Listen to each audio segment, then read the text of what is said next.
guys, welcome to the last edition of Betting Around the Bush with Bobby, and luckily enough I've got today the biggest member in our squad, John Hastings. John, welcome to the program. Thank you, Bob. It's lovely to be here. It is lovely, and especially considering it's the last one for the season. I'm hoping that we can get some feedback on how these interviews have gone, and fingers crossed I've got a job for next season, or fingers crossed I've got a contract with cricket for next season. So now, on a serious note, Bradman Young Player of the Year. It's been a good feeling. Yeah, it was. It was something that I would hold closely to my heart, obviously, because it gets voted by your peers, and when you're doing so well around the country, and it gets noted by your peers. Right, that's enough. Did I get a mention in your speech? I think I got David Saker in, and who's that little bald guy that always walks around and warms us up? What's his name? Fester? No, his cousin Shippy. Oh, Shippy, yeah. Yep. Shippy Adams. Yeah, I mentioned that little ball bloke who comes around with us at cricket, and his mate that he brings along as well. Yep. He always does his hair before he goes out, especially at TV games. Too much, walks around with his shirt off. Unbelievable. A few of the boys have, I think unfairly given you a bit of stick about your hair or lack of. Now, look, there's been talk of you going up to the Centre of Excellence this year to improve your cricket. What about just staying here and getting some plugs done or something? Well, that's right. I got a phone call from Greg Chappell, and he said, do you want to come up and improve your cricket? And I just sort of thought, well, it's going to clash with a lot of things. Sorry, GC, I've got a hair appointment that day. Exactly right. And then a hair appointment 2 days later. And then a hair appointment another 3 weeks later. So, there's no time for that sort of thing when you've got to try and get your hair back, I guess. Have you sat down and spoken with the selectors about it? Not as yet. Something that we're going to have to look at, I think. It's going to have to be fixed, because I can't go around bald as a 24-year-old who, even though I look like I'm 46, but, it just has to be fixed, mate. And you need to get on the front foot and just knock that thing on the head, pardon the pun, and see to it now while you can, while you've still got enough there to work with. Yeah. It worked for Brent Guerra, didn't it? Yeah, Brent Guerra, Rana Naved. Yep. Who else is there? I think Ricky Ponting, Doug Bollinger. Yep. Kevin Bartlett. He should do it. Just to name a few of the people that my teammates have been calling me. Yep. I'm not happy. I have to get it fixed, mate, let's be honest. But the thing is, it hurts me the most. I have to shave my head to do it. So. Yeah, we've obviously looked into it and what you have to do to get plugs or even a wig. Yeah.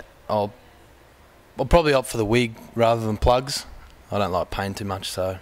Well, you can change your wig for the situation, hey? If you can have one for like an awards night or one for down at the beach. Correct. So, listen, mate, I'm going to finish with a few questions for you.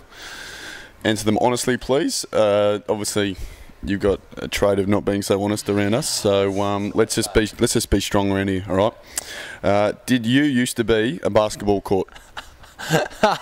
No, I used to play a lot of basketball, yeah, and I sometimes painted the lines down at my district club. So. Hey, I just help out wherever I can.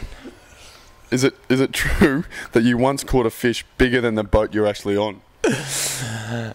Yeah, we tied a bit of chicken to a rope when we were out fishing, and I caught this fairly large shark, and it was bigger than the boat. Dad just said, "Just cut it off, mate." So we got the saw out and cut the rope off and let him go.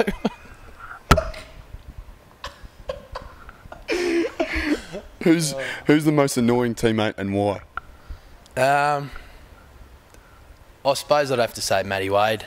I think I've got him a couple of times in the public arena, and it's quite pleasing, actually. I think he's just... he's very small, and he's just... he's very small, and he's just... he's never wrong, so... Yeah, Matthew Wade.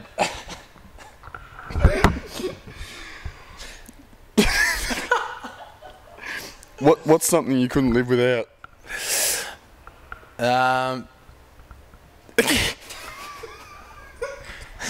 Being able to tell stories to people, I think, is a very good thing.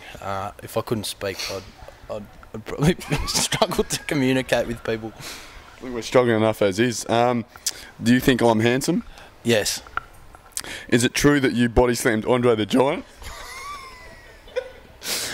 Look, some say that's true, but it wasn't actually the real Andre the Giant. It was just he's got a twin brother. Stunt double. He's got a stunt double, and I was lucky enough to do a bit of time with the WWF over in New York when I was a youngster. So it was, I actually did body slam him. It was good, well done. Congratulations on that. Who's the funniest bloke to be around in the squad?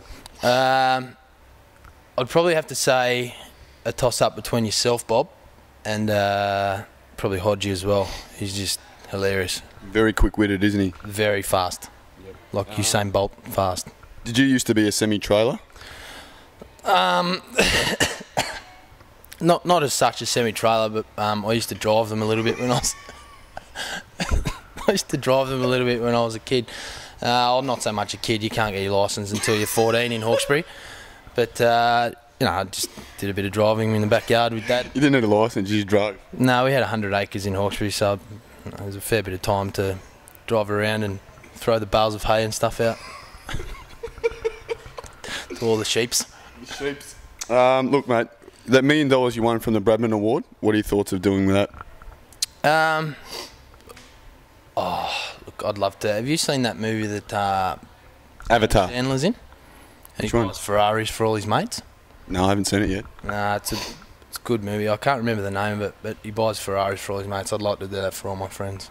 I love my You've only got 3 friends? Correct. That means I have more money to spend at the pub.